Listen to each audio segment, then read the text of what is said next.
আসসালামু আলাইকুম রহমতুল্লাহি ওবরাকাতু। সুপ্রিয় দর্শক, আমরা যখন ভোররাতে সেহরি খাওয়ার জন্য উঠি, মাঝে মাঝে এমন হয়ে যায় যে মুয়াজ্জিন সাহেব বলে থাকে সেহরি খাওয়ার সময় শেষ। এরপরেও আমরা অনেক সময় খাবার খেয়ে থাকি। এখন প্রশ্ন হলো, মুয়াজ্জিন সাহেব যখন এই কথা বলে সেহরির খাওয়ার সময় শেষ, তখন কেউ যদি খাবার খায় তখন তার রোজা হবে কিনা?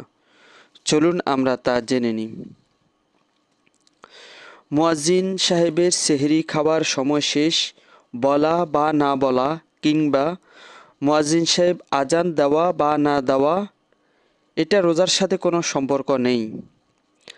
সেহরির খাওয়া সম্পর্ক হচ্ছে সম্পূর্ণ সুবহ সাদেকের সাথে, অর্থাৎ যখন ফজর নামাজের সময় হয়।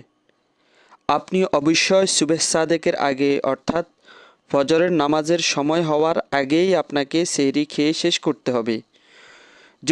যদি সুবহ সাদেক শুরু হয়ে যায়, তাহলে মুয়াজ্জিন আজান দেখ আর নাই দেখ, এবং মুয়াজ্জিন সেহরি খাওয়ার সময় শেষ এই কথা বলুক আর নাই বলুক, এমত অবস্থায় আপনি খাবার খেতে পারবেন না। যদি সুবহ সাদিক হয়ে যায়, অর্থাৎ ফজরের সময় হয়ে যায়, তখন আপনি যদি খাবার খেয়ে ফেলেন এবং খাবার খাওয়াটা অব্যাহত রাখেন, তাহলে আপনার রোজা হবে না, রোজা ভেঙে যাবে। আমাদের দেশে মুয়াজ্জিন সাহেব সেহরি খাবার সময় শেষ এই কথাটা সাধারণত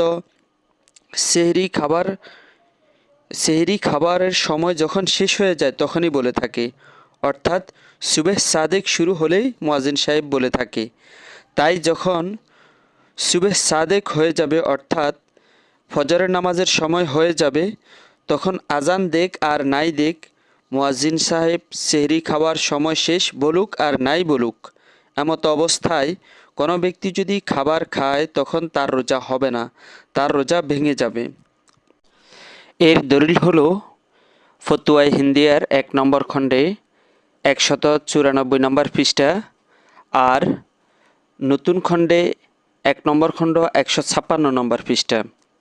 সেখানে এসেছে ওয়ালাউ জহারা আন্নাহু আকালা, কেউ খাবার খাচ্ছে আর এমত অবস্থায় প্রকাশ পেল, ওয়াল ফজরু তালিউন, ফজরের সময়টা উদিত হলো, ইয়াজিবু আলাইহিল কাজা, তখন তার উপর ওই রোজাটা কাজা করা ওয়াজিব।